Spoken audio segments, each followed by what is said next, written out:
aos trabalhos hoje e agradeço a presença de todos. Acho que então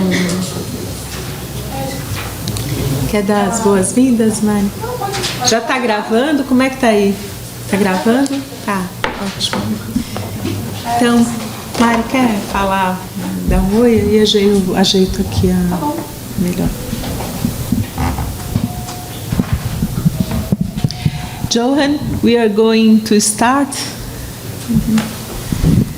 Yeah, okay, Iris. Great. Então, bom dia a todos e todas. Muito obrigada pela presença de vocês nessa segunda etapa da Jornada Internacional Teatro e Escravismo. Quero agradecer muitíssimo a presença do meu querido orientador, professor Sérgio Carvalho, e o professor Johan, que... Bom, hello, Johan. Hello. Hello. Hello. Thank you a lot for being with us today.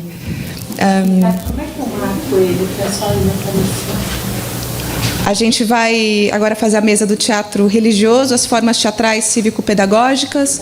A professora Iris vai fazer a mediação. Então, bom debate a todos nós. Eu não lembro. Acho que não. Acho que Agora. Muito bem. É uma honra apresentar o professor Johan Verbergmus, que eu conheci no ano 2000 na Universidade de Leuven, na Bélgica, Universidade Católica da Bélgica, e que tem uma produção importantíssima para a história da missionação ibero-americana. É um trabalho que ele desenvolve, enfim, há mais de 30 anos. Ele é um especialista na história do riso e da comédia, das formas cômicas, né, e pedagógicas que foram desenvolvidas, né, pela cultura missionária, especialmente jesuítica. Ele está envolvido com vários projetos internacionais, faz parte de redes de pesquisa importantes, e, entre elas, né, ele é um grande especialista em história moderna. Né? Seus artigos e seus livros são considerados, né, hoje em dia, para quem estuda, né, cultura religiosa, artes, né, e literatura, uma referência incontornável. E é por isso que nós o convidamos, né, para essa jornada, para discutir os dilemas, né, da comicidade em situação, né, colonial. O professor, então eu passo a palavra imediatamente para a apresentação. A apresentação vai ser em inglês. Ele preparou um PowerPoint em português, eu já agradeço de antemão, e eu vou tentar colocar aqui a tradução direta do Meet, que há essa ferramenta para aqueles que tiverem dificuldade, né, com a língua inglesa. Então, muito obrigada, John. A palavra é sua.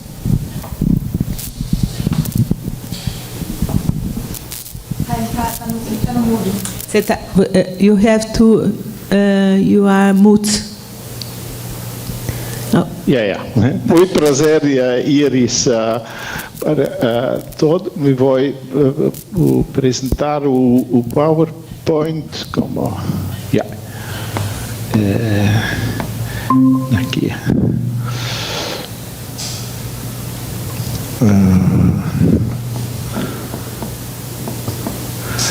Não, muito prazer, é para mim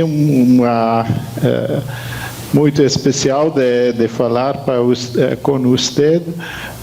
Infelizmente, meu português não é tão extenso, então me vou apresentar em inglês.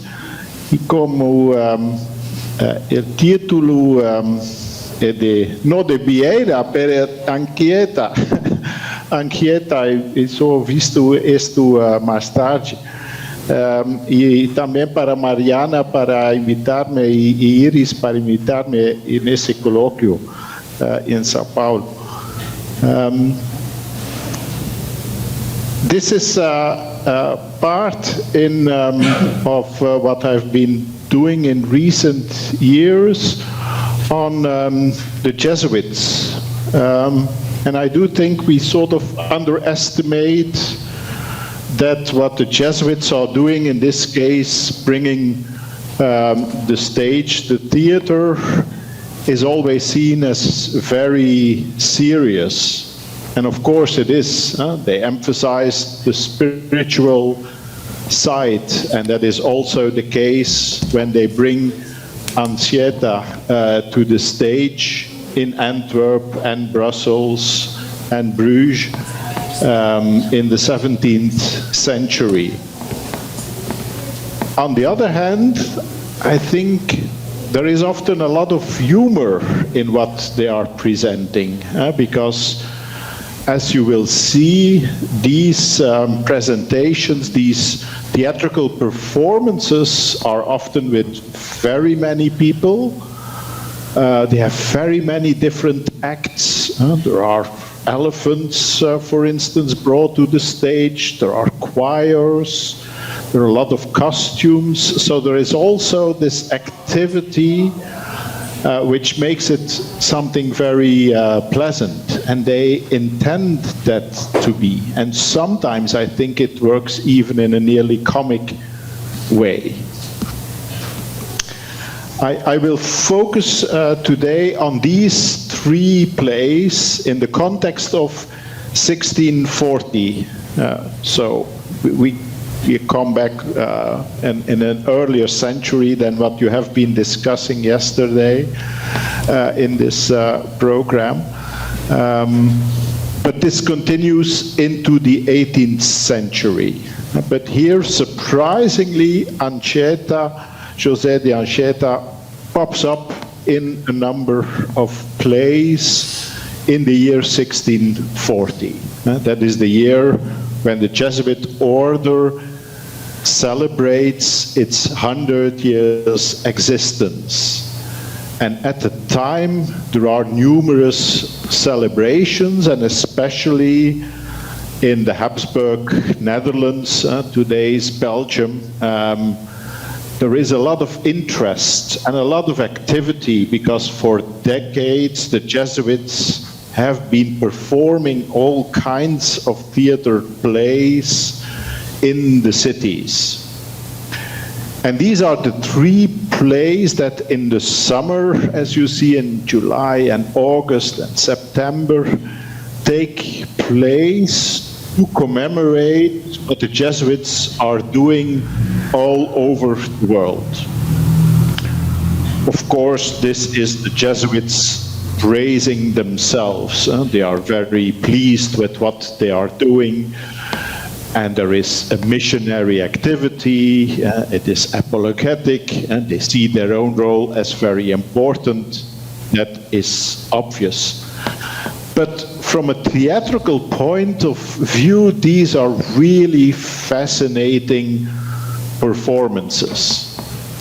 And it's in the context of these performances with very many actors, and the actors are Jesuit pupils, people from the schools, so teenagers who follow, or people in their early 20s who follow school with the Jesuits, and they perform this, and they are asked to perform this. And these are the three performances. I'll go into each of these performances, and then I try to give some explanation why suddenly Anchieta and Brazil are taking pride of place here. Because before that, Brazil is hardly ever mentioned. But the Jesuits talk more about the Paraguay missions, or about China or Mexico, but not about Brazil. In 1640, Anchieta and Brazil come up. And I think this has sort of a function, and that is what I will try in the second part to bring. This is how you can imagine the context. This is the church that you see of the Jesuits in Antwerp. A typical Baroque church, as you would now see them in Ouro Preto or other places in Brazil. inspired by these types of Baroque churches. And the Jesuit college, one of the Jesuit colleges actually in Antwerp, behind that, where the more trained Jesuits are meeting each other. It's also a meeting place for the elite of the city. So the commercial elite, the political elite send their sons, it's only for men, obviously, to these schools. And it's the courtyard of these schools, so that you see behind the building in front of you, that in the courtyard, that the theatrical performance takes place. The first one. So there are a lot of festivities, and in July this ends then the school year. There is an enormous festivity in Brussels. Brussels is at that time the capital city, where there is a Spanish governor, for the King of Spain, who resides there. The Jesuits are also present in the city, as very many other people. And there they stage this play, which with the Latin title, so the two estandartes, the two flags of, on the one hand, Christ, represented by, of course, Ignatius of Loyola, the founder of the Jesuit order, and on the other hand, the devil, Lucifer, who tries to bring people to all kinds of wrong deeds. And the theater play is actually quite massive. You see it, there are 231 actors in it. Some play several roles. There is a huge stage built in Brussels on 3 levels. And below the stage is the hell, where Lucifer is living. The idea now in 1640 is that the theater play shows that the Jesuits are not only active in Europe, in Spain, in Italy, in the Spanish Netherlands, but they are also active around the world. So per orbem circumferens, it applies to the entire world. And we see in several parts, so there are 5 parts, a prologue, there are choirs with many singers, there is ballet, there is even a fire show which is being done. Everybody has nice costumes. It's really very, very impressive. And it is performed 3 times, so it's nearly a whole week that people come up, and it's the parents of these children that come, their families, but also other people. Unfortunately, we do not have the reactions of the audience, but we know at least how the play went, and that is really very impressive. Anceta comes in the 4th part, and that shows how Jesus and Ignatius of Loyola try to spread Christianity over the world, but the devil, Lucifer, is so furious about that he tries everywhere in Europe, in Asia, in Africa, and in America to confront.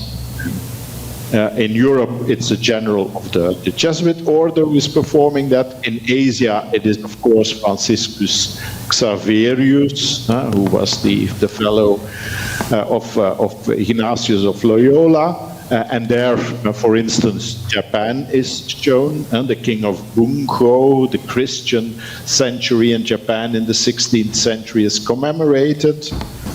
In Africa, The reference is to Mozambique, Monomotapa, where Gonçalves Silveira was the famous missionary there who had converted the king of Monomotapa to Christianity. Monomotapa was important because there was gold and not yet diamonds, but they hoped that there was a lot of gold, but actually the Portuguese never got hold of much gold there, but that was the hope. And then Anchieta, who is played by a famous poet from Brussels, Franciscus van der Borch, who would establish himself as a major poet of the city. He comes up in Brazil, and Brazil is shown as a large wood, and the idea is, as you will easily understand, Brazil is a wild country where there is a lot of wood, but where it is very difficult to convert people to Christianity. And there Anchieta comes in, because of course he is then commemorated as having done exactly that work a century earlier in the 16th century. The nice thing is that Anchieta is shown in a very, very remarkable role. He is shown caressing the tigers. And I will go a bit forward in the PowerPoint to show you the fantastic image that was printed in Antwerp later in the 17th century that depicts exactly that. Here you see Joseph de Anchieta sitting in the woods as they are represented of Brazil, with monkeys and parrots in the trees, and there are two tigers as they are labeled in the book, and he caresses the tigers. And that is also what happened on the stage. We don't know which animals played that, or if people played these animals, but some tigers were brought on the stage, and Anchieta was caressing these tigers. And he was singing like an Orpheus to tame these wild animals. You can see this as a cultural stereotype, of course, of savage country and Christianization, but it is also done very, very playfully. Anchieta is shown here in a very sort of benevolent role, in contrast to Silveira and to the Christianity in Japan. Here the possibilities of Brazil are being shown in a sort of a very nice and peaceful way. And then the show moves on to Antwerp in August. The building that you just saw is in Antwerp, and there you have the similar story. So about the foundation and the progress of the Jesuit order. Again, 5 parts, 4 course, it's actually the same play, but now with even more actors. 340 pupils. So it's an impressive amount. It's nearly 1/3 or so, but the Jesuits had very many pupils. So this is 1640 is really when the Jesuits in the Spanish Netherlands are at their highest point. And there you have the similar build-up, Monomotapa, Brazil, Asia, and so on. Something about the scenery, so it's divided on 3 levels, 3 pisos. Below that is the hell. So Anchieta appears somewhere on that first level, and the second of the third level then refer to Ignatius of Loyola and to Christ, obviously, on the highest level. So the actors can move between the different stages. So with the hell below, there are actually 4 levels. And then there are extensions for each of the stages, so it must have been a massive undertaking. It also lasted for several hours. So there are ballets in between, there is some dancing. Unfortunately, we do not have all the texts and the lyrics, but presumably Anchieta and perhaps other people dressed as Brazilians, we don't know, have come up several times during the play. And then the last part is in Bruges, the third city, which is a trade city on the coast, and there in September you have a similar, but with a lesser cast, 139 actors, but it's basically the same play. It gets a bit different title, but it's very obvious that here that play has moved to these cities because of its first success in Brussels. That has inspired Antwerp and Brussels to do the same. In this case, in Antwerp, we know that there were about 20 pupils who played Brazilians. We don't know exactly the roles. I should look more into that. And then here in Bruges, we know that a Johannes Humbelo played Anchieta. Very often, these pupils are from rich backgrounds, because they had to pay their costumes themselves. And the Jesuits really worked, tried to get to the elites of these cities. So in that sense, what they try to do in a spectacular way really conforms to this idea that the Jesuits try to allure people from really the top of society.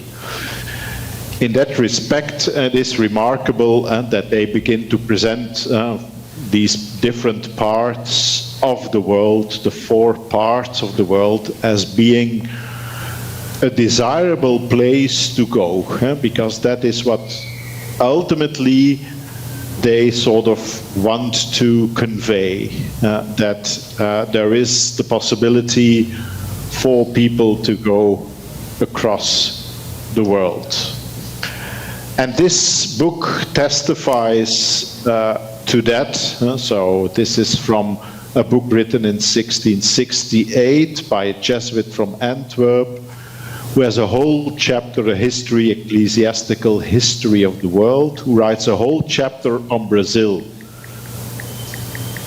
with this fantastic illustration. It is the only known colored copy that I know of this, which is preserved in the Kirishitan Bunko Library in Tokyo, which is a Christian university library in Tokyo, and you can consult online this fine copy of that book. And this brings the story of Anchieta, who was in the 16th century one of these Jesuit missionaries. And thanks to the work of Charlotte Castelnau from Paris, we know that all their efforts in the 16th century encountered really a lot of difficulties. At the end of the 16th century, the Jesuits had accomplished nearly nothing. There were a lot of problems with their with the results of what they were doing. It's only in the 17th century, under Vieira, in the later 17th century, that the Jesuits will have a bit more success, but then in northern Brazil. Anchieta has a connection with Antwerp. We have one letter preserved from him when he was in Espírito Santo in São Vicente, where there was a sugar mill, een engenho van de Gaspar Schets, who was originally from Germany, had become a trader in Antwerp and invested in these sugar mills. So there is some connection, but I don't know at this point yet how much that connection has been preserved, because then until 1640 we have little documentation on how Anchieta himself is known. And Anchieta wrote some very theatrical pieces himself, and was comparing, for instance, the cannibalism to the martyrdom of Saint Lorenzo. When books were published about him, his Vita, published first in Latin in Lyon and Cologne, then translated in Spanish and in French for the Spanish Netherlands, that French edition from Douai, then I suppose his name became really more widespread. And we know that through a book from another Jesuit, Angelinus Gazeus, the Pia Hilaria Variaque Carmina, with very many editions in the 17th century, which is a book of anecdotes, but all Christian anecdotes, in which also the lives of Vieira are mentioned.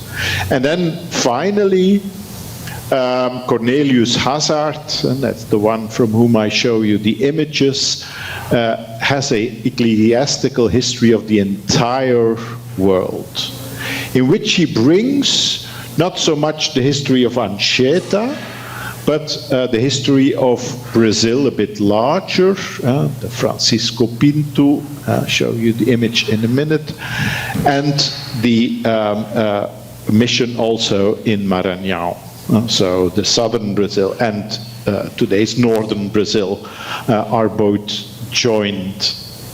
The idea is, and this Cornelius Hazard is also participating in these theater plays, was there in 1640 also. He trains and he preaches in the church. So he must have told these stories about Anchieta also in the Jesuit church of Antwerp that you saw on the engraving. And undoubtedly he brought, for instance, this fantastic engraving showing the martyrdom of Francisco Pinto, one of the Jesuits who had been killed in January, the 11th of January, 1608, with archetypical Brazilians with feathers, but a very nice countryside which is being shown in southern Brazil. And this then is this idea that in the theater play of 1640 is so prominent, this idea of the wild Brazil. So in this case, the open space, you see the sea, it's on the board of the sea, perhaps around Rio or so, or in Espírito Santo. I don't know exactly if this is situated, but showing obviously an archetypical sort of tupi or whatever that is being represented there. And then Maranhão, very in contrast, is shown as a more civilized region. This is very remarkable. You see in the distance the very large settlement with the palisade around it. And in the front, a man here, quite nicely dressed, standing there. And this has to do with the hope, and this hope here shown by these Franciscan fathers, and the French, Capucin fathers, the French Capucins, who came there in the early 17th century with the promise of, you see the cross shown there, of bringing Christianity anew to Brazil. So in short, I think here what Anchieta in 1640 with his theater plays tries to do, or the way that he is chosen, is this promise that Christianity will finally arrive, but it has not yet fully arrived. As I said, lots of the work of the Jesuits in the 16th century proved in the end useless. And some of the, I'll end with some references to the biographies and the poems written about Anchieta and published also in the Habsburg Netherlands, which give us a hint of how this idea of bringing sort of peace and Christianity to Brazil would work.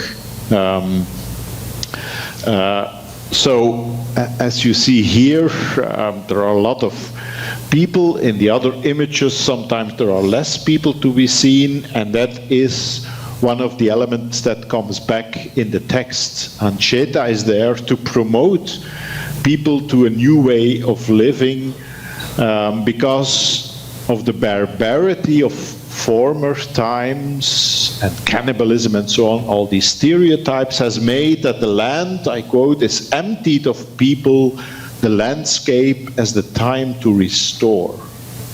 And so Anchieta is exhorted in poems to go to the Brazilians and convince them not to fight, but to put on clothing, forgo drinking innocent blood, and so on, and try to bring peace. And in order to do that, Anchieta goes out and he caresses the tigers, plays with the lions. Obviously there are no lions, but that is what the texts say. He took the serpents into his lap, he walked through the water, and he emerged with not a single thread of his clothing becoming wet, while a nightingale sang perched on his right hand. So the image of Anchieta, and probably also in the plays, is one who plays with different kinds of animals in again a stereotypical way of a contrast between a savage country and a civilized missionary. But he also uses Brazil as a country where people, as the text says, love to eat sugar bread. And in the poetic language of the biographer Beretteri, every evening, tired from its labor, the sun in Brazil rapidly goes to sleep so that it can perform its duties next day with new vigor. And that is the idea, that Anchieta will contribute to bring this country to that context. And therefore he performs all kinds of wonders. The heat of the country of Brazil may be unbearable, but Anchieta finds a solution for that. And I quote, "The sun burns on the heads of the Brazilians and is reflected in the water of the rivers, so that death comes sooner there. But as a remedy, Anchieta asked big purple birds with golden beaks to assemble other multicolored birds and form a living roof over the people's heads. And the birds answer Anchieta in Brazilian, 'Father, we do as you ask.'" So as Saint Francis, Anchieta can talk with the animals, and even more, even better than Saint Francis, the animals talk back. And the birds come back with a large army of sister birds and collectively form a roof with their wings and bodies, and so protect the Brazilians against the heat of the sun at midday. And so Anchieta says, "This is really fine. Live well," Anchieta shouts to the birds. And the birds answer him, "Live well, live well." So this is obviously a very fantastic wonder story, which has no resemblance with the reality, but you see the theatrical performance that may have been done with that, because that is exactly what happened on the stage in 1640. It was all kind of machinery, birds flying was very obvious to do that. On the stages, they had ropes, and on these ropes they could have these birds. So while we do not exactly know, we can assume that these kinds of scenes really did work at that time. And I think that it is this attractive way of bringing Anceta in a lively atmosphere of a country which is at that time still very little known in the Habsburg Netherlands, but he in this way brings a kind of an imagination with the nature and the birds and the wild animals that represent, of course, then the people of Brazil as well, who seem at that stage to have had little contact, and the hope of more contact is what, after Anceta in the 17th century, Vieira, from the 1660s, 70s onwards, will actually accomplish a lot more. Okay, I thank you for your attention.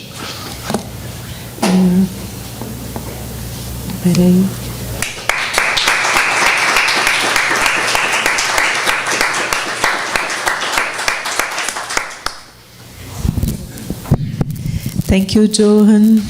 Was fantastic. We could follow by the legends in English, but it's okay. And after we will do a discussion. Now I will present Sérgio Carvalho. Please come here.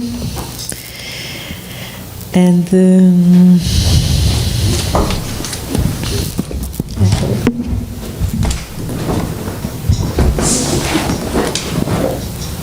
let me just a moment.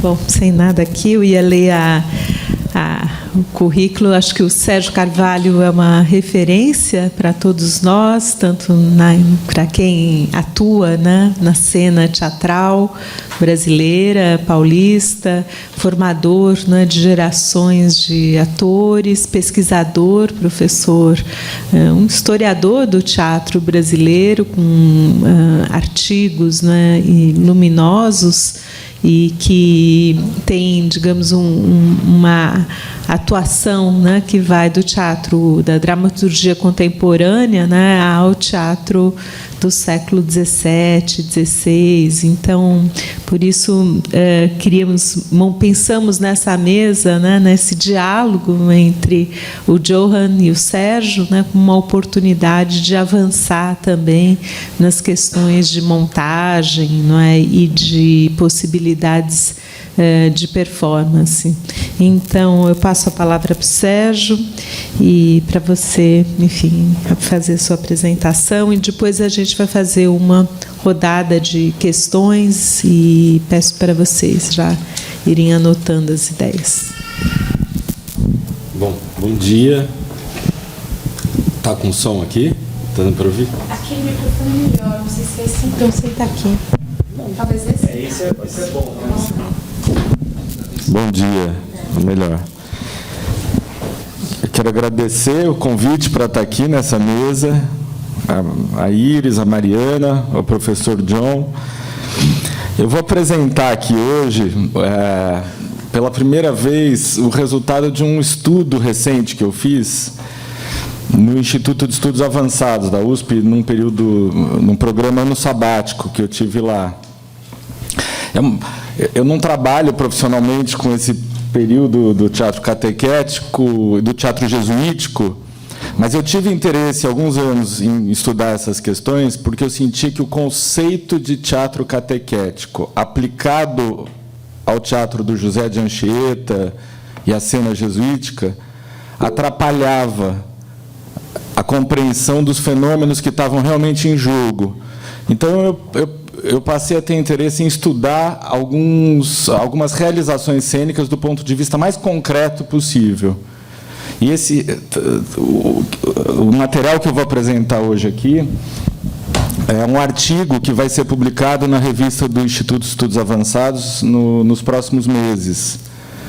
Eu pedi autorização para eles, então eu vou ler esse texto aqui, tá?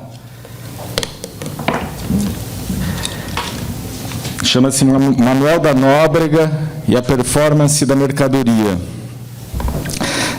Desde que chegaram com a frota do governador-geral Tomé de Souza, em 1549, os jesuítas produziram na Bahia espetáculos itinerantes em situações sociais muito variadas. Bem antes da encenação dos autos de José de Anchieta, o primeiro grupo de missionários, de 6 missionários, liderados pelo padre Manuel da Nóbrega, produziu ações cênicas variadas logo após o desembarque, ligadas às festas do calendário litúrgico, aos sermões, procissões de catequese para impressionar os povos originários do Recôncavo e até desfiles de disciplinas sangrentas para expiar as culpas individuais e coletivas pelas ruas da cidade recém-construída, Salvador. Eu entendo que esse conjunto de fenômenos pode ser lido como cena, como espetáculo. Na quase totalidade dos casos, foram cerimônias de finalidade religiosa. Mas a mais notável exceção se deu na forma de uma cena também itinerante que teve grande impacto nos debates do tempo. É o caso que eu vou relatar aqui hoje. Eu vou fazer um relato de caso. É o episódio da venda espetacular de um padre da Companhia de Jesus pela cidade entre 1551 e 1552, como se fosse um escravizado. Nossa. Essa extraordinária performance foi realizada, ao que tudo indica, para promover um debate público sobre a ajuda econômica necessária à Casa dos Meninos. Foi produzida para chamar a atenção dos homens brancos da cidade e não foi apresentada como obra de ficção. Tanto o sacerdote como o público julgavam que a venda do padre jesuítica era real. Ao que parece, somente o idealizador da performance, Manuel da Nóbrega, e o irmão pregoeiro, que anunciava o sacerdote mercadoria, conheciam a teatralidade invisível. A perplexidade suscitada pela cena improvável tem registro numa carta em que o bispo Pero Fernandes, o famoso bispo Sardinha, lamenta o caso em meio aos muitos desacordos com os procedimentos dissonantes da razão adotados pelos jesuítas na Bahia. Eu vou citar. Também achei, são palavras do bispo Sardinha, tá? Também achei um grande, muito escândalo neste povo, pelo padre Nóbrega, mandar vender por toda esta cidade pela Vila Velha, que está daqui meia légua, com pregão de pregoeiro, o outro padre sacerdote que se chamava Paiva, para comprar roças, tá, com S, para os meninos. Por ser coisa tão nova e insólita, me quis informar do padre Nóbrega. Disse-me que era exercício e espírito da companhia. E aqui eu me recolhi para alcançar o fundamento da coisa, e somente lhe disse que coisa tão nova e feita na praça devia ser, antes de se fazer, muito bem pensada, se edificaria ou ofenderia, porque pareceu excessivo e abater muito o estado sacerdotal mandar vender um sacerdote pelas ruas. E parecer que os negros, aquele refere-se aos indígenas, tomariam isto muito mal. E os brancos o tinham por heresia, e todos riram e murmuraram disso, e ninguém se edificou.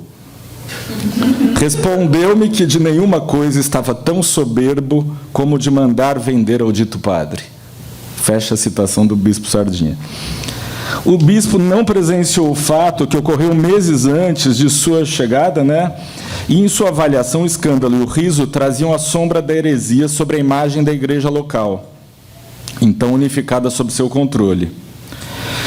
Nóbrega, por outro lado, considera a desaprovação episcopal uma parte das incompreensões gerais do bispo de Pero Fernandes quanto ao exercício ao espírito que distinguiam a atuação da Companhia de Jesus.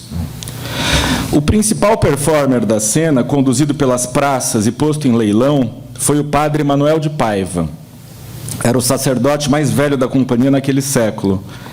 Chegou à Bahia na segunda missão, desembarcado em Salvador um ano depois da primeira, em abril de 1550.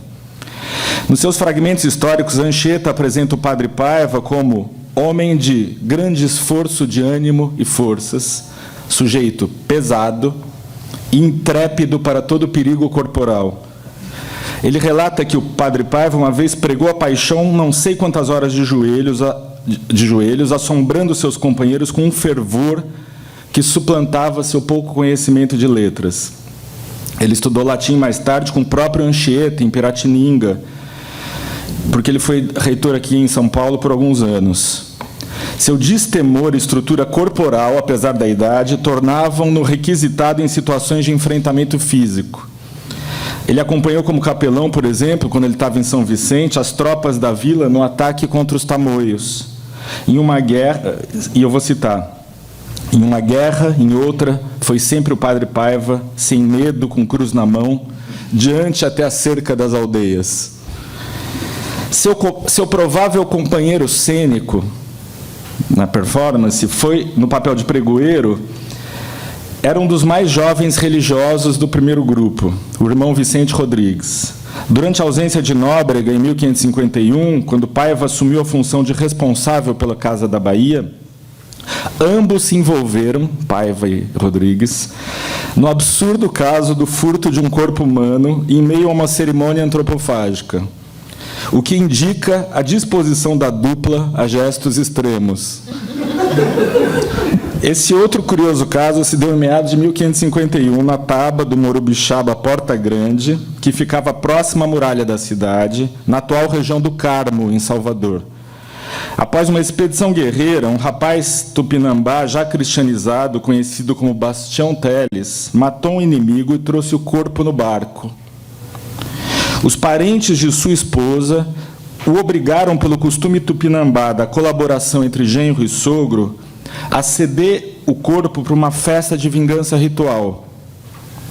Quando o cadáver chegou à taba dos filhos de Porta Grande, naquela altura já falecido, os dois jesuítas, para evitar a consumação do rito antropofágico, literalmente se agarraram ao cadáver, que estava em preparo para ser moqueado, já com as carnes expostas, interrompendo a celebração.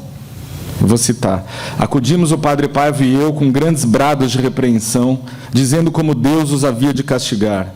E assim, com aquele ímpeto, lhe o tomamos por uma parte, e eles por outra, de maneira que era grande multidão sobre nós, assim homens quanto mulheres. E já o tinham chamuscado e concertado para o abrirem e fazerem repartição. Eu vou pular um trecho aqui. A disputa pelo corpo seguiu noite adentro, e alguns indígenas... O fato, rapidamente, é que eles tomaram o cadáver da festa antropofágica, enterraram ali perto. Os indígenas conseguiram localizar, começaram a fazer a festa, e, na distração da festa, os jesuítas foram pegar o cadáver novamente e conseguiram enterrar perto da muralha da cidade. O responsável por essa dupla, Paiva e Rodrigues. O responsável pela crise, Bastião Teles, em Tupinambá, morreu subitamente pouco depois do evento, algo considerado simbólico pelos jesuítas. Seu funeral foi realizado, segundo a correspondência, com procissão dos meninos e muita gente. E ele foi enterrado na Ermida do Calvário, com missa cantada dos defuntos. A performance da venda do padre Paiva pelo irmão Rodrigues pode ter ocorrido antes ou depois desse episódio crítico, que se deu enquanto o superior Nóbrega estava em Pernambuco, onde ele morou por 6 meses, entre 26 e 27 a partir de 27 de julho de 1551. Nóbrega já estava de volta à Bahia no início de fevereiro de 1552. Então, a decisão de designar esses mesmos religiosos para a cena da venda do padre pode ter ocorrido antes como uma prova antes da partida, na medida em que o Paiva assumiria a responsabilidade pela Casa da Bahia, tendo Rodrigues como subordinado, ou até mesmo como um castigo pelos excessos cometidos, nesse caso do corpo, após a volta. A opinião de Nóbrega sobre ambos, registrada anos depois, em 1557, revela que ele não os admirava pela inteligência. Vou citar: Paiva, apesar de zeloso e virtuoso, tem pouco saber natural. E Rodrigues, abre aspas, que tem boa maneira e é edificativo, fecha aspas, apesar do honesto juízo, abre aspas, muito idiota e ignorante. A observação do bispo sobre a motivação econômica da cena para comprar rosas atribui a insuficiência das esmolas para a manutenção de uma casa que crescia de habitantes, obrigada a adquirir mais mantimentos. A expressão se refere às roças. Por outro lado, existe nessa imagem espetacular uma razão simbólica ligada à crítica geral dos jesuítas à escravização injusta. Uma pregação que vinha sendo feita nas primeiras missas das festas, nos primeiros anos, e que tinha como objetivo demonstrar a perversão da compra e venda de pessoas capturadas sem razões de guerra. Sobretudo mulheres, cuja posse para uso sexual confrontava o sacramento do casamento e a obediência coletiva às leis cristãs. O caso alude, assim, portanto, ao episódio recente da libertação de um grupo de carijós cristãos escravizados que foram devolvidos às suas terras ao sul de São Vicente em novembro de 1549, numa ação organizada pelos jesuítas com o apoio do governador, o que gerou um descontentamento entre os brancos proprietários, que durou muito tempo. Na performance da venda, o padre Paiva era puxado por uma corda amarrada a seu pescoço, segundo a maneira tradicional com que os escravizados eram transportados. Ele foi exposto pelas ruas e praças da cidade, também fora da muralha, pelo caminho até Vila Velha. O irmão pregoeiro, que anunciava, recebia ofertas, e o final do leilão ocorreria num dia próximo. Nos textos históricos, Anchieta menciona a longa duração da cena e a crença de Paiva sobre a consumação da própria venda. Eu vou citar. Em chegando à Bahia, como a pobreza era muita, o padre Nóbrega, com este pretexto, como era muito fervente no espírito da mortificação e tão exercitado dos irmãos em Portugal, mandou vender o padre Paiva, entregando a um porteiro que o apregoasse pela cidade, se havia quem o quisesse comprar. E foi a coisa tão de siso que se persuadiam todos ser verdade, e que, por falta do necessário, vendiam. E não faltava quem desse 100 e mais cruzados por ele, para o ter por seu capelão, espantados da obediência e humildade do padre Paiva, o qual também se persuadia que de verdade o mandavam vender, e dizia aos homens que o comprassem, que o serviria muito bem. Até que daí alguns dias que o porteiro andou nisto, dando recado,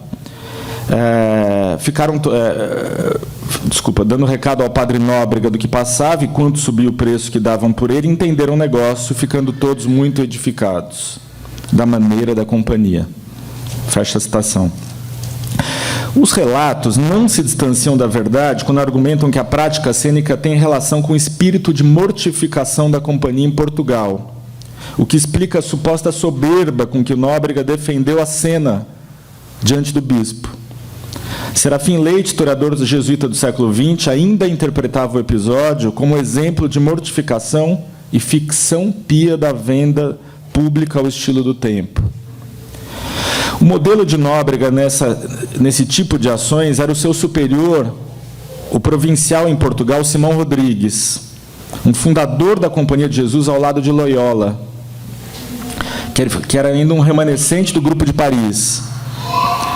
Assim como ele admirava o fervor das disciplinas de sangue pela cidade e os toques de sineta pelos arrabaldos para acordar os pecadores e lembrá-los do inferno, ação da qual Nóbrega participou em Coimbra, Rodrigues gostava de aplicar provações simbólicas aos novatos, conforme a tradição dos trotes universitários ou dos cortejos satíricos das formaturas. Nóbrega, ao certo, assistiu ao exercício de mortificação da vontade imposto por esse provincial Simão Rodrigues ao afamado organista Ambrósio Ferreira, quando ele entrou na Companhia de Jesus em Coimbra, em 1545. Para que comprovasse a decisão de deixar para trás seu passado musical e o prestígio da corte, e fosse capaz de meter debaixo dos pés a própria estimação, o neófito teve que caminhar da baixa à cidade alta, vestindo seu antigo traje cortesão, com capa e espada e uma caveira nas mãos, à vista de todos na cidade, parando para rezar em cada igreja do caminho, do que foi seguido por meninos que dele troçavam e o agrediam, por julgarem que espiava alguma culpa feia. Deu para entender? O Simão Rodrigues já submetia essas provas de humilhação pública ali, cênicas, muito teatrais, né? A um mercador de origem castelhana, João Fernandes, Simão Rodrigues impôs uma prova iniciática semelhante. Ele fez com que ele subisse em cima de um jumento, com as roupas de cortesão em Lisboa, e andasse pela rua do mercado, como prova de que ele estava abandonando a vida mundana para entrar na Companhia de Jesus. É muito provável que a queda de Simão Rodrigues, em 1551, do poder em Portugal e o seu ostracismo, tivesse a ver, além das questões econômicas na disputa dos colégios que estavam em curso ali, com esse modo extravagante com que ele expandia a ideia jesuítica de mortificação pública. Ele, de certo modo, ele era um especialista na espetacularização das mortificações. Nóbrega desembarcou no Brasil julgando válidas tais performances probatórias que tangenciavam o sadismo. O padre Paiva, apesar da idade, foi intimado por ele a se deitar no chão e a rolar colina abaixo por um monte muito íngreme na Bahia, o que ele fez logo, sem nenhuma dilação, eu estou citando, indo a tombos pelo monte abaixo, até lhe dizerem que bastava. Eu imagino que é naquele morro do elevador ali, de Salvador, que o padre Paiva rolou. Também a crônica seiscentista de Simão Vasconcelos entende que essa performance foi uma prova de mortificação e obediência, com propósito de edificação. Escrita décadas depois, num tempo em que o conceito de teatro, como forma social de produção do imaginário, já começava a aparecer no vocabulário europeu, algo que não acontecia no século anterior, a descrição de Vasconcelos apresenta essa cena como um espetáculo composto por atos. E o relato imaginativo de Vasconcelos contém até falas de personagens, com áreas de ficção. É um relato composto segundo a memória oral do colégio. Eu vou citar um trecho. A este padre Manuel de Paiva, com pretexto da pobreza que então viviam, mandou Nóbrega vender a pregão pelas praças, entoando o porteiro em voz alta: quem quer comprar este homem, que já é sacerdote, pode servir em muitos usos. E foi tão deciso o pregão que chegou a persuadir-se o povo, que ia deveras, que isso continuou alguns dias, e já somente se duvidava se era certo desfazer-se a companhia deste religioso. O governador Tomé de Souza, eu ainda estou citando, propôs o caso ao ouvidor Pero Borges e acrescentou: eu nunca vi vender sacerdote de missa, mas como vejo que os padres o fazem, não ouso condená-lo. Não faltava quem prometesse já até 100 cruzados pelo padre Paiva. E os moradores da Vila Velha subiram um lance, porque o queriam para ser o capelão. Espantavam-se todos de ver espetáculo tão novo. Eu sigo citando, tá? Porém, o vendido padre, aos lançadores, desculpava o feito por via da pobreza, e quando era perguntado se estava resoluto a servir, ele respondia que sim, porque ele era dos superiores, e que podiam estes dispor dos seus como melhor lhes parecesse. A segunda figura deste ato foi o padre Vicente Rodrigues, eu estou na citação ainda, porque este era o pregoeiro que ia bradando pelas praças, e pode pôr-se em questão qual dos dois ficou mais mortificado. Se era... desculpa. Qual dos dois ficou mais mortificado? Se o que era apregoado calando ou se o que o apregoava bradando.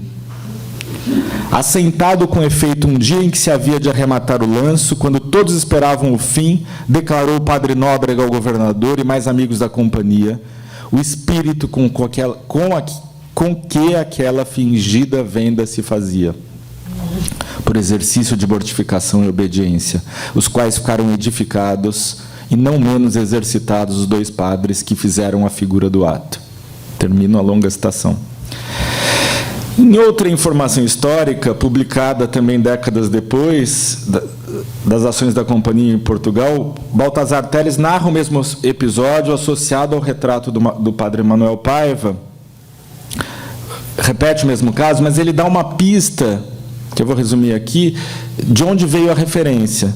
Segundo esse cronista, o Baltazar Telles, a cena pode ser vinculada ao exemplo de São Paulino, bispo de Nola, que é uma cidade da Campania italiana, que foi contemporâneo de Santo Agostinho, que se empenhou em resgatar cristãos escravizados e que, segundo as legendas de santos do tempo, ele se ofereceu a si próprio para ser trocado pelo filho de uma viúva pobre que tinha sido feito cativo no norte da África. Então, São Paulino se ofereceu para ser escravizado numa troca, como um resgate, como um auto-resgate, na medida que a própria comunidade já não tinha dinheiro para o resgate. Segundo o cronista Baltazar Telles, que levanta essa associação,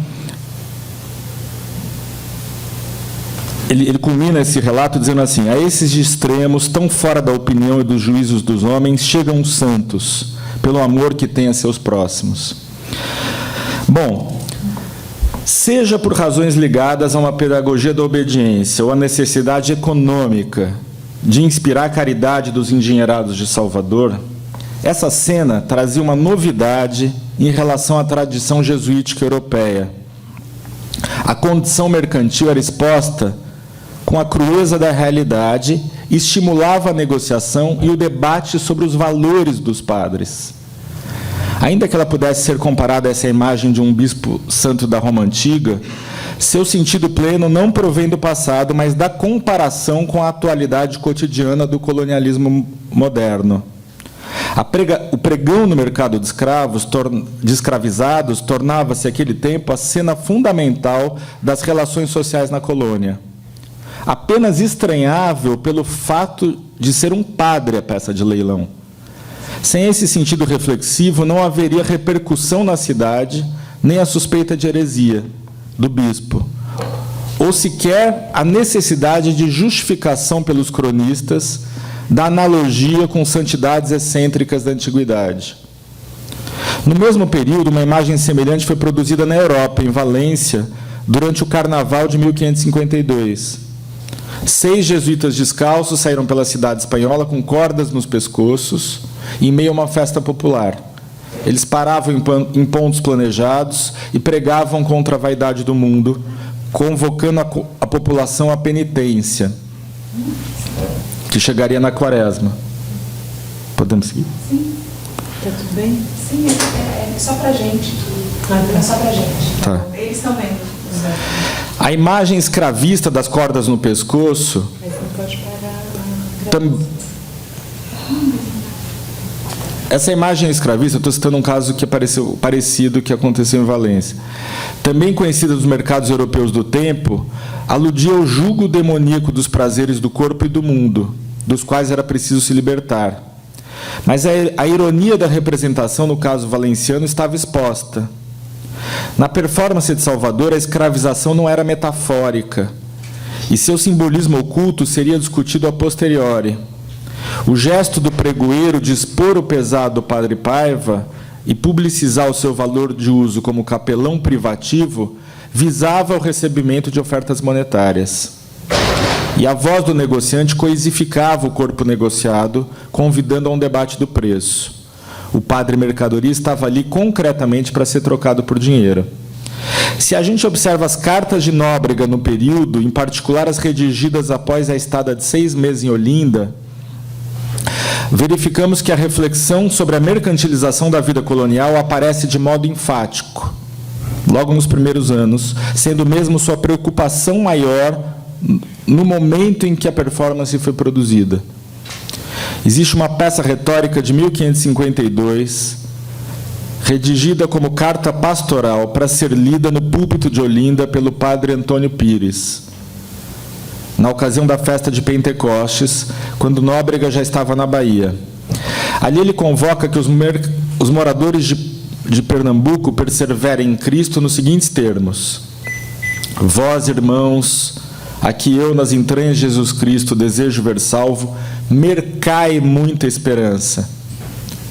Nesse discurso escrito, nessa pregação escrita, ele ainda fala assim em que as pessoas têm que empregar o seu mealheiro da alma, e ele faz uso da metáfora mercadejante de vários modos, ao mencionar as moedas do cofre da alma. Na peroração, a parte final dessa pregação, ele convoca que os demais tratos mercantis da vida real se transformem sob o calor do lume espiritual. Eu vou citar aqui. Gente, deixa eu terminar aqui.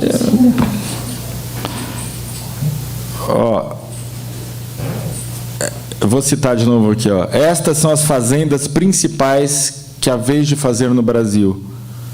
Este é o trato que deveis de ter com os cidadãos da cidade de Jerusalém Celestial. O texto termina com a seguinte frase: ó trato bendito, não de açúcar corruptível, mas de graça, mais saborosa que favo de mel, com poucos há que te queiram ter, com poucos mercadores da vida eterna se acham. O ponto que eu estou querendo chamar a atenção é o seguinte: já o debate, a percepção da mercantilização era um fato imediato, e Nóbrega, como provincial da Companhia de Jesus, como ainda não provincial, mas como superior da Companhia de Jesus naquele momento, percebe isso imediatamente, não só na Bahia, mas ao chegar em Pernambuco. Essa percepção de uma realidade nova, incontornável, imposta pelo mercantilismo escravista, surge nos escritos do Manuel da Nóbrega após esse contato com a Nova Lusitânia, que era essa capitania erguida nas terras de Paraná-Ambuque, que é Pernambuco. Porque na vila de Duarte Coelho, nos engenhos próximos, em 1551, já havia muitos escravizados da costa da Guiné, no trabalho da produção açucareira, em número, então, já equiparável ao de escravizados indígenas.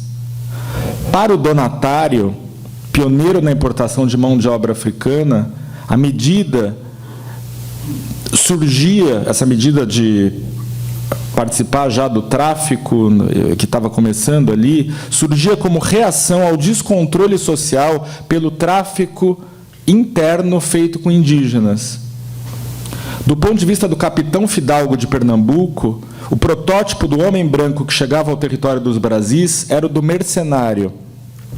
Numa carta enviada em dezembro de 1546 ao rei, que foi determinante para a decisão de Dom João III de estabelecer o governo geral, Duarte Coelho informa que eram postos em, abre aspas, alvoroço os povoamentos toda vez que apareciam os caravelões vindo do sul, aqui de São Vicente, para capturar a gente nas tabas. E esse cativeiro injusto teria aumentado desde a chegada das levas de degredados de Portugal, processo iniciado pela coroa 3 anos antes. Também os capitães, segundo ele, abusavam do poder de declarar guerras falsas, justificativa para raptos de gente, e contribuíam para que a sua gente, os capitães, andasse salteando por todas as partes. O território se submetia assim aos atos desses, eu vou citar a carta, homens de por aí, que não fazem, mas desfazem no bem que se deve de fazer, porque mercenários sum. Isso é Duarte Coelho, 1546. A imagem de uma sociedade de mercenários seria mais tarde um tópico letrado da colônia. Ainda que apareça na carta de Duarte Coelho algo de um preconceito fidalgo em relação aos desorelhados do reino, ela identifica uma relação emergente, objetiva e subjetiva. a condição mercenária da vida colonial, que se multiplicava com o escravismo transatlântico, estimulado por gente como o próprio donatário. Nóbrega, após a estada em Olinda, manifesta visão semelhante sobre o caráter mercadoria da sociabilidade colonial, decorrente da dependência dos escravizados. A performance da venda do padre, em última instância, era a corporificação dessa abstração nascente, o negócio escravista, segundo o padrão alegórico da cena medieval. Como observa Vasconcelos, em termos semelhantes ao de Hegel na dialética senhor-escravo, era uma cena em que tanto o pregoeiro como o vendido estavam implicados no ato. Uma performance que punha em questão qual dos dois ficou mais mortificado, se o que era apregoado calando ou se o que o apregoava bradando. Um último sentido da performance se liga assim à eficácia do projeto jesuítico da conversão. Ao fim de 2 anos de trabalho, não havia dúvida de que a cristianização de adultos indígenas só produzia algum efeito positivo com os escravizados. O afastamento do trabalho braçal nos dias de domingo e festa, uma obrigação de todo cristão, entrava na conta desse sucesso restrito. Em localidades de maior avanço produtivo, como Pernambuco, os indígenas escravizados, que se diziam cristãos, eram autorizados a participar da doutrina e da pregação. A disputa do tempo livre com seus proprietários só se resolveria anos depois, com a ampliação plena dos tratos de África e com a legitimidade absurda de sua escravização, aceita de modo controverso pelos jesuítas após longos debates.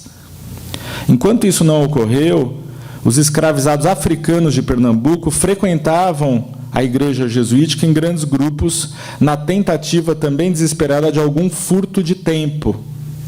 Eu vou citar aqui uma carta. Andam tais que assim em festas como pela semana, o tempo que podem furtar vem a que lhes ensinemos as orações. E muitos antes de irem pescar ou a seus trabalhos hão de rezar à igreja. E o mesmo da tornada, antes que entrem em casa. E destes é a multidão tanta que não cabem na igreja, e muitas vezes é necessário fazerem 2 esquipações deles. Nóbrega pode ser considerado o primeiro performer do Brasil, se pensarmos que seu plano cênico, imposto como mortificação ao padre Paiva e ao irmão Rodrigues, entendia não ser possível representar a dimensão inumana dos tratos coloniais.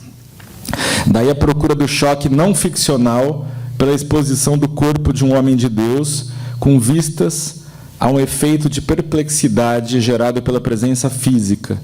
Choque que acabou por não se realizar na medida em que o negócio foi considerado mais do que possível, normal. Os sentidos de pasmo se neutralizaram em meio à performatividade maior, a das trocas já universalizadas, fundamento de um capitalismo emergente que a tudo torna abstrato, também ao padre, em meio ao riso dissolvente e conciliatório dos que não estavam com a corda no pescoço.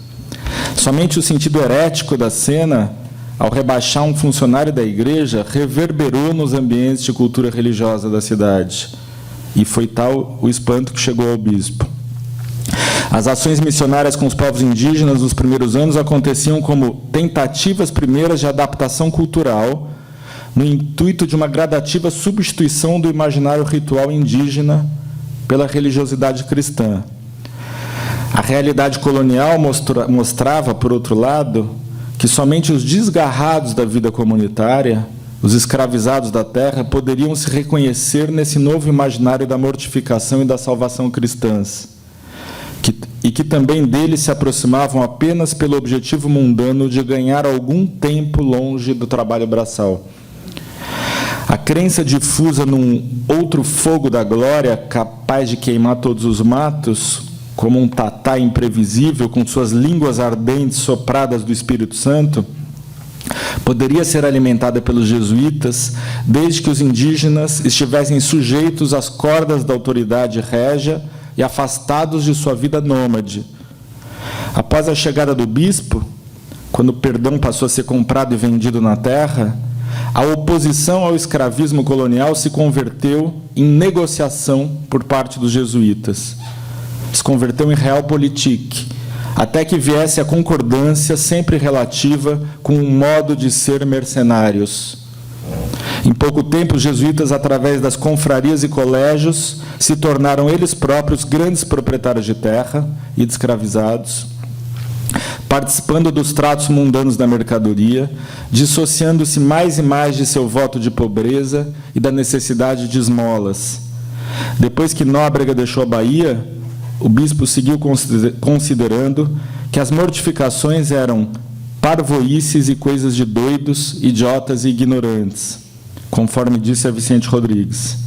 Mas, do ponto de vista dos jesuítas, a imagem do religioso à venda continha também uma tragicidade, a deles próprios, talvez o último aspecto da performance desesperada de Nóbrega. É isso, minha gente.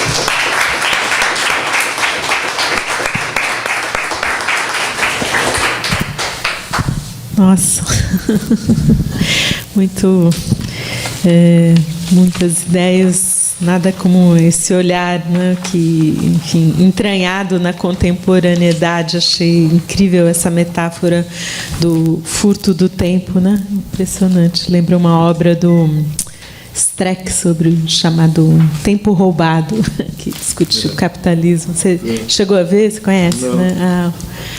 Wolfgang Streck é um dos grandes críticos do neoliberalismo, chama Tempo Roubado, né? Discute exatamente essas observações que você estabeleceu, né? Essas pontes. Mas as duas comunicações se conversam, né, perfeitamente. Acho que tem um campo, né, de forças que as conecta.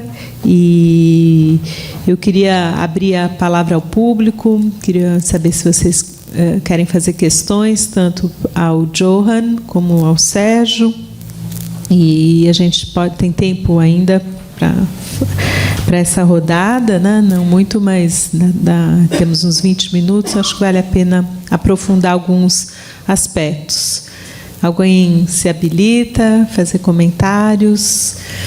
E eu posso, então, começar, só para vocês irem pensando. Johan, eu vou falar em português, você me entende? Entende, né? Esse percurso, né, essa introdução das peças do Anchieta nas festas neerlandesas, né, na Flandres, e em 1640, me parece assim emblemática também de um momento de ruptura, não é, da monarquia hispânica, um momento em que Portugal, não é, também vai se produzir a restauração, a separação, né, da União Ibérica. Tem os levantes em Nápoles, o levante na Catalunha. E queria que você falasse um pouquinho mais como é que já num momento em que as Províncias Unidas estão, né, mais unidas do que nunca, 1640, momento em que a Antuérpia é o centro, né, nervoso desse conflito que atinge, né, o coração da monarquia hispânica. Então, esse contexto de exibição das 4 partes do mundo, né, e dessas performances que chamam a atenção para esse aspecto assim mundializado, né, da monarquia, significa alguma coisa, né? Também, pelo que eu entendi, foi através de Vieira que Anchieta vai ser, não é, introduzido. E eu me lembro do padre Simão de Vasconcelos, professor do Vieira, e que leva Vieira, inclusive, para Portugal, primeira vez. Ele tem a geografia do Anchieta, é o primeiro relato sobre a vida do Anchieta. A grande objetivo da vida do Simão de Vasconcelos foi justamente canonizar o Anchieta, né, o que só foi possível recentemente. E já, enfim, se não me engano, foi o Ratzinger, né, que canonizou, teve a canonização do Anchieta. Eu acho que ou a beatificação. Teve esse processo, um processo longuíssimo, mas isso foi realizado pelo, se não me engano, foi o Ratzinger que fez a celebração. Então é isso, quer dizer, a geografia do Anchieta, né, que estava muito...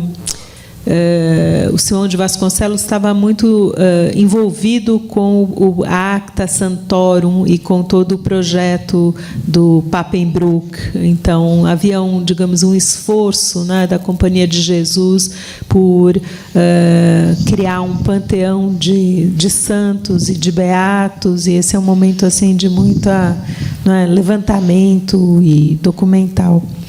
E para o Sérgio, extraordinária esse caso, né, porque no debate teológico desse período, a discussão sobre, né, guerra justa, sobre a possibilidade de escravização, né, daqueles que, de certa maneira, quando a escravização é produzida de dentro da comunidade, quer dizer, quando são os pais que vendem os filhos, isso é o tempo todo discutido. E aqui nós temos a ordem também, né, mimetizando, né, fazendo né, transformando isso que começava a se generalizar naquela época, quer dizer, esses rituais de mortificação, né, que envolvem também cenas, né, de leilão, de mercado de escravos, quer dizer, vai construindo, né, um código, né, de sociabilidade onde a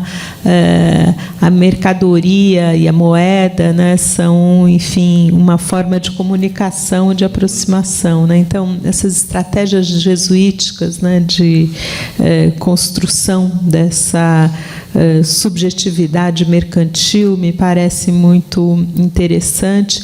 Lembrei de um tratado do João de Barros chamado Tudo é Mercadoria, e é um diálogo. Você conhece esse tratado? Chama Hopina Penefima, em latim. E ali são dois também mercadores, acho que um sacerdote, um mercador. O João de Barros era o feitor, né, da Casa da Índia, e ele era um homem que controlava, digamos, todos os fluxos mercantis e organizava os regimentos, né, dos navegadores e dos comerciantes, e era um grande erudito, um grande humanista. Escreveu uma das primeiras gramáticas da língua portuguesa e vários discursos ligados também ao mundo dos humanistas, né, da primeira metade do século XVI, ao Erasmo, enfim, ao Damião de Góes. E nesse tratado, que chama Tudo é Mercadoria, nesse diálogo eles discutem exatamente isso, quer dizer, a relação entre comércio, né, conquista e comunicação. É uma tópica, né? Então, a ideia de que o comércio vai permitir a aproximação. O comércio é a forma de conectar os povos, né? Uma espécie de pré-liberalismo, neoliberalismo, né? Então, isso é uma tópica que talvez possa acrescentar alguma coisa, não sei se faz sentido. Posso talvez fazer uma pergunta para o professor João? Lógico. Pode fazer agora? Uhum. Eu queria fazer uma pergunta para o professor João. Yeah. Okay, I'll start. Thank you.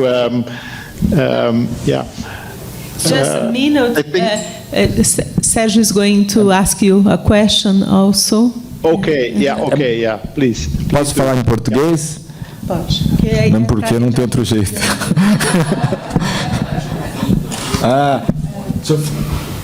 Ele não está ouvindo? Não. Tá. Professor, uma pergunta simples, só uma pergunta simples. A estrutura do espetáculo que o senhor descreveu, dos estandartes em luta, o estandarte do demônio e o estandarte ela parece imitar um pouco a estrutura dos exercícios espirituais de ingresso na companhia. Você acha que os jesuítas, quando fizeram teatro, tinham em mente a estrutura de combate dos exercícios espirituais, que era o texto de entrada na Companhia de Jesus, uma série de exercícios que se fazia? Você vê analogia? É só essa a minha pergunta. Yeah, absolutely. You're absolutely right. That's exactly it. That is what this text is doing. It brings the spiritual exercises of Loyola and wants to convince these young people who are not yet Jesuits, but who are in the Jesuit schools, that they may become Jesuit. So indeed, they show exactly that. How do you fight the devil, and how do you long for Christ? How will you follow the example of Ignatius of Loyola? So that is exactly the structure, indeed, of these two standards of that play. It is fully intended to be that. And all their festivities in 1640 are also in a similar way. Yeah. And I find it very interesting that they also use the natural landscape as they do for Brazil. It's a bit strange that they show Brazil sort of as an empty country, but with a lot of nature and so on, in contrast to what you were telling about the many people enslaved and sold and so on. It's very interesting that they create this contrast. And they do that in Antwerp and Brussels as well. They want to show sort of a scenery a natural scenery of the world. So the loneliness of Loyola, that's a part of it. So the missionary is somebody who becomes very lonely in his job. Just like the Jesuit, indeed, has this spiritual meaning. He has to look inside himself, how we can converse, not only other people, but also inside himself, how he can fight the devil. So that's indeed the structure, yeah. And perhaps on the question of, or the observations, thank you very much, of Iris. I think 1640 is indeed a year of crisis for the Spanish monarchy, but not particularly in the Spanish Netherlands. There, the monarchy actually stands quite strong. That, I suppose, is also for the Jesuits when they celebrate in 1640 with all these theater plays and many performances, and they continue to do that. They are at the height of their power there, and the city, but also the authorities in Brussels, they are very much supporting all this. So in Brussels, it's the elite of Brussels who are actors. It's the sons of the local judges, of all the people in the councils. It's these people that participate. So it's not a moment of crisis, it's rather a moment of triumph against the Dutch Republic, and of course they all know the news about what has happened in Brazil and so on, with the Dutch in Brazil and that kind of thing. So that's on the background that at least in Antwerp and in Brussels, the Calvinists, the Dutch, cannot come. They stay out, and that context remains very much present there. And I think the significance, I'm still indeed, Anchieta is not very, of course the biography is published prior to that of Vasconcelos. It's this one by Beretari that is shown, but we do not have many texts by him at that point. So it's a bit surprising that he comes up in 1640. And I suppose it has to do with this sort of really the ideal missionary, who is also the example of a lonely missionary who shows himself to be in full control, even of the wild tigers. So it's really setting an example, and I suppose that is done in a very sort of in a mixture of what is now, where there's fascination for something that is little known, where there is little information on what the country actually is, slavery and so on. Nothing is known or is shown about that in the place. It's all idealized. It's all fictionalized. It's not the reality of the colony, because the reality is known in Brussels as well. Everybody in Brussels, in the councils, has the reports about what the Dutch had been doing in Brazil. And the slave trade, they know all about that in Brussels, but that is completely ignored in these theater plays. So the theater plays bring an entirely fictional world, I suppose, there. Yeah. Thank you, Joe. Thank you.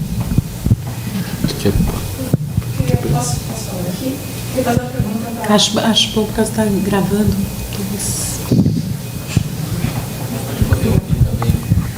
Agradecer muito a apresentação dos dois professores, foi maravilhoso escutá-los. Queria fazer uma pergunta para o professor Johan e para o Sérgio. Para o professor Johan, essa representação do Anchieta conversando com os tigres, com os leões, que apareceu em cena, né, que foi performada, e também com a apresentação dos pássaros, né, conversando e respondendo para o Anchieta, existe registro de se tem essa perspectiva dialógica nessa, existe algum tipo de conversa, né, de resposta desses. Foi um sermão dado pelo Anchieta, teve uma resposta dessas feras ou não? E tem uma produção iconográfica do Anchieta aqui no Brasil também, né, pregando para uma onça, acho que é mais do século XIX, né, isso, né? Me lembrei também desses vinculada, né, com esse imaginário, né, do Anchieta que conversa com os animais, né, e aí tem essa duplicidade também, a própria relação dele com os bichos, mas também com os originários selvagens, né, assim. Então queria te perguntar essa do registro de uma perspectiva, se existe, né, esse registro de perspectiva dialógica, assim, dessas representações, se há, né, um diálogo, né, do Anchieta com as feras. E para o Sérgio, queria perguntar se essa performance da mortificação, se você vê vestígios da performance da mortificação na produção posterior jesuítica, assim, né? Se é possível rastrear um pouco uma herança, ou se isso foi um projeto acabado, né? Um projeto vencido, né? E o que vingou foi uma outra construção, né, de imaginário e de política, né, jesuítica. Mais perguntas? Vou só pegar uma carona da Mariana, porque sempre me impressionou a performance no Anchieta em São Paulo, quando vem os colonos, os meninos contar os seus pecados em público. Quer dizer, aquilo ali não tem uma dimensão ficcional. Então, toda essa esclarece muito a prática do Anchieta a esta anterior de mortificação. Eu acho que nunca a gente olhou para essas cenas. Estou me lembrando dessa, pelo menos certamente você pode lembrar de outras, né? Dos meninos que vinham em procissão, todos vestidos de branco, se não me engano, também, e os colonos, não só as crianças, contarem seus pecados, etc, etc. Então, faz uma ligação muito diretas. Não sei se você vê isso ou lembra de outras cenas também, Sérgio. Mas a confissão era pública já. Que a confissão era pública. Para o Sérgio, né? Você começou a sua fala falando de uma certa noção de catequese. que você estava querendo questionar. E eu queria te provocar para você tentar dar uma fechada, né? Quer dizer, essa experiência, essa performance, o que ela nos ensina sobre a noção de catequese, né? Agora tem mais uma aqui. Se quiserem falar o nome também. Olá, boa tarde. Meu nome é Gustavo. Uma pergunta ao professor Johan. Também prolongando a questão sobre a iconografia sobre a natureza associada ao Anchieta. Num determinado momento na sua descrição do espetáculo, você também menciona que ele é colocado confrontando o calor, e ele produz, ou a partir da industriosidade, ele sobrevive ao calor intenso, o que me remete a uma determinada noção de industriosidade, de conquista da natureza a partir de uma relação de técnica, de produção humana. E eu gostaria de escutar se para você faria sentido, então, essa relação mais, digamos, secularizante sobre o que seria o que seria domar a natureza nesse sentido. Tem alguma coisa que, não sei, lembra alguma coisa de Daniel Defoe, de Robinson Crusoe. O que seria a produção de um artifício que sobrevive a um obstáculo da natureza, que aí já não é só uma relação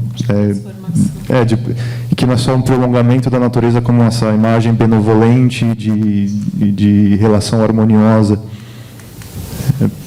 Eu queria só, Johan, acabei de olhar a vida do venerável Padre José Anchieta, que foi publicada em 1671, e tem uma gravura que é exatamente essa que você nos mostrou, com o Anchieta e o leão, e conversando aqui.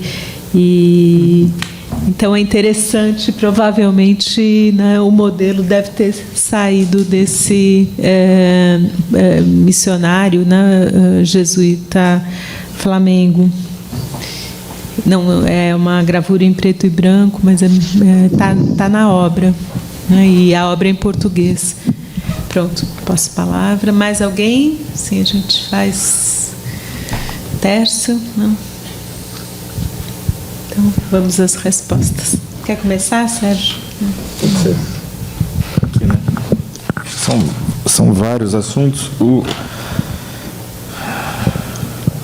Acho que a primeira questão da mortificação, o que eu acho desse caso curioso, que não é exatamente, apesar de toda a tradição jesuítica ler esse caso como uma performance de mortificação, eu sinto que ela é algo diferente, porque a dimensão dela e a escolha da imagem do escravizado, a venda ser real, põe ela num lugar diferente, assim, né? Num lugar de interferência em relação a uma cidade que se construía na dinâmica mercantil. Então, ela é uma... Apesar da tradição jesuítica ler esse episódio como uma cena de mortificação, eu acho que ela é algo diferente. E ela envolve morte em outros sentidos. Por outro lado, é isso. Eu acho que isso estrutura um modo... Não só... Eu sinto que quando os jesuítas chegaram aqui, eles estavam num momento muito de transformação. O grupo do Nóbrega, ele chega numa fase em que a ideia de um colégio não estava estabilizada ainda. Já existiam colégios na Europa, mas estava em formação. E o que estava acontecendo era uma disputa com um território que ainda não era estável. A divisão da propriedade da terra não estava definida, ainda estava em disputa. E isso vai ser, para mim, do meu ponto de vista, a questão central na relação com os povos originários. Em que medida é possível controlar a terra e manter eles estáveis? Porque esse era um dos problemas fundamentais para a conversão. Enfim, eu acho que o assunto é grande. Existem muitos casos, eu estou estudando alguns, de performance, cenas da mortificação, tão absurdas quanto esta. E isso entra de algum jeito na cena. Esse episódio que a Beth lembrou é de uma cena que pode ser integrada à pregação universal, ao chamado auto da pregação universal, que é um auto discutível esse, apesar dos editores, do Padre Cardoso ter editado dessa forma, em que os anjinhos são os próprios atores espiando suas culpas, né, fazendo menção à sua própria vida real. De fato, isso faz parte. Por quê? Porque grande parte das festas e das motivações dos primeiros autos literários do Anchieta foi feita no âmbito de festas de jubileu. O que significa isso? Uma autorização dada pelo Papa para que pudesse fazer um perdão coletivo diante da festa. Não sei se vocês entendem. Quer dizer, quando você vê... Como os batismos coletivos, enfim. Mas na colônia parece que a negociação do perdão era uma coisa importantíssima, na medida em que tinham culpas disseminadas, casamentos... Você pedia autorizações para casamentos entre parentes especiais, porque não tinha como negociar isso.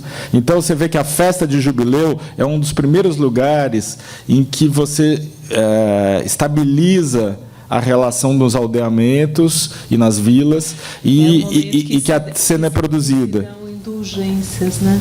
Exatamente, que você dá perdão, dá indulgências que o bispo podia dar, eventualmente, mas os jesuítas tinham nas festas de jubileu acontecer. O primeiro texto escrito pelo Anchieta, segundo os registros, que foi essa pregação universal, foi numa festa de jubileu, foi para ganhar o jubileu. Então, entra no campo da expiação pública das culpas, como parte desse imaginário festivo. Enfim, eu posso ser mais concreto depois. Então, veja, quando você entende as condições concretas em que essa cena literária e a cena não literária foi produzida, não há casos de produção em situação de doutrina, de catequese, de conversão, como o primeiro ato. As encenações, os autos literários ocorreram em situações pós-catequéticas sempre, muito depois de um grupo já estar cristianizado, ou ele está submetido à violência do aldeamento. Da redução em que vários povos de etnias diferentes eram agrupados, e foi isso que criou o teatro jesuítico, teatro no sentido moderno de uma cena estável, porque ela já tinha um território para acontecer, ela já tinha a capela da igreja, do aldeamento para acontecer, ou ela já tinha um colégio. Para mim, a questão um pouco, quando você não situa o contexto produtivo exato da cena, numa paisagem que está se modificando muito rapidamente, você lê de modo genérico os textos e não consegue ler o que é específico. Então, foi um pouco por isso assim, que eu acho que o conceito de catequese, você só vê a parte doutrinária do texto. Você não vê por exemplo, o Alto de São Lourenço, ele, do meu ponto de vista, ele é uma celebração da chacina da Guanabara, ocorrida em 1567. Ele foi encenado em 1587, 20 anos depois. A posteriori. Os anhangás são todos os indígenas tamoios que lutaram contra os jesuítas, os brancos ali. E lutaram, inclusive, com a liderança ainda viva do aldeamento de São Lourenço, que era o Araribóia, que era Temiminó, de outra, enfim, também tamoio, primo dos tamoios, mas de qualquer modo foi combatente, era inimigo dos demônios, dos anhangás da peça. Então, os indícios materiais e objetivos da guerra da Guanabara são estruturantes do texto, eles não são secundários do texto. Só que a leitura puramente religiosa faz com que você não veja isso. Você acha que é só sobre combater a bebedeira, a poligamia, o transe, o sexo, etc. Né? É um triunfo cristão, né? Total. Um triunfo católico. E... Johan? First, perhaps on the text in 1640, we have a problem indeed that there is not much of, don't have the full text of these celebrations. We just have the Perioken, which is the small program, just a program brochure. But what we do know is that they did this quite extensively, so with a lot of scenery.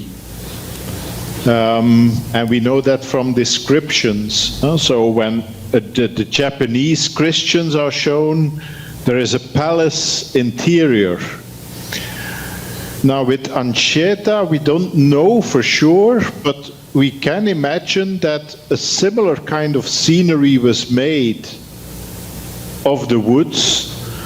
Now, if people would have played animals, also that is not certain, but it may have happened. We have illustrations suggesting that some actors could sort of play that, but that's speculative. We do not have proof and that they actually played these animals. So we also do not have the dialogues, as in the book I indeed quoted the biography, the idealized biography of Anchieta, but we do not know if these dialogues were used. Actually, in the plays in 1640, the people were asked to make the lines themselves, and probably also in Latin. They show that they know the Latin language. So what exactly was being spoken as lines, we do not know. We only know that the people came up as Anchieta at a certain point on the scenery.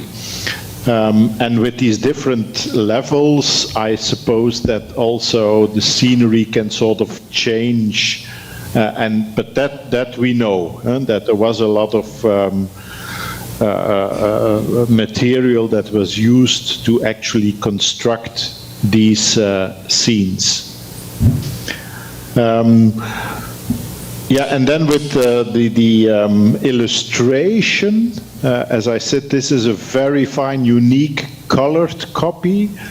Thanks to somebody there to the reference at the 1671 Portuguese. I suppose indeed the Antwerp version may have been the example there, because Hazard and the Jesuits in Antwerp used the best engravers of the city and asked them to make an engraving. And they did this in a really Baroque fashion, and they made fascinating engravings. He has many more on Japan, for instance, and they are all of the highest quality by the best artists. So presumably also the separate engravings were then distributed also to other colleagues, or were sent on ships to Lisbon or to Madrid and so on, and from there probably also came to the Americas. And indeed the black and white version is the original version. This colored copy is a hand-colored copy, which was really exceptional. We do not have much information, but we know that it is hand-colored. It is a fantastic project, so that must have been really a presentation copy for somebody very important.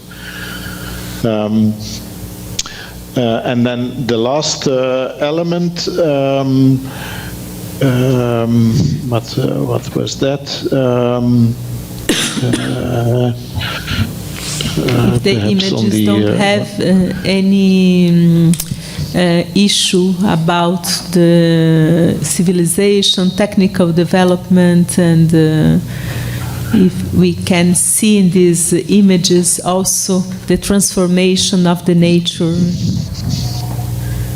If there is a kind of, it's not only savagery, but you can see also the process of transformation of the landscape. Yes, indeed. That's a part, and that's very striking in these several images on Brazil that the landscape is so important. In most other, for the other countries in his book on Mexico or Japan or China, the landscape is seen, but is always very, very much in the background and not really, it's mostly people that is seen and urban scenes. But in this case, Brazil is shown as an open landscape, and that definitely has a function, and different landscapes also, and then the animals as an element of that. So indeed, that is a very crucial element, I think, also to explain sort of the difference. It's this idea, and to that the Americas, as some book said, the America is still and the Americas are still unknown. Somebody published a book in the 1670s. It's still an unknown territory. So people were sort of convinced this is a natural landscape which you don't find elsewhere. And so in that sense, it's real, fictional, and it's created as a real contrast, I suppose, also. And this fictionality is certainly for the theatrical performances, I think, quite convincing. When, for instance, comparing that, when they give role to actors who really act like, let's say, the marchers from old Christianity, then only the Japanese example is used. All the examples from the Americas are not very often used, or even from Africa. Gonzalez Silveira in Mozambique are just to show the country, but not their actions. When the actions are there, it's about China and Japan. But America and Africa are shown in their landscape. So that must have a function there, indeed, to create an environment. And actually it works, because after 1640, there are several Jesuits from the Spanish Netherlands who choose America as a destination. They go to Mexico, some even to Luxembourg, a man goes to Brazil, some go to Paraguay, and so on. So it does work around 1640 to show that there is a new promise in the Americas. Okay. Although full of how to say Lucifers, but open frontier. Yes. Então, muito obrigada a todos. Eu encerro essa sessão agradecendo a presença de vocês e também especialmente dos nossos participantes, o Sérgio Carvalho, o professor Joan Bergmus, e convido a todos para a retomada, né, das nossas conversas a partir das 14 horas.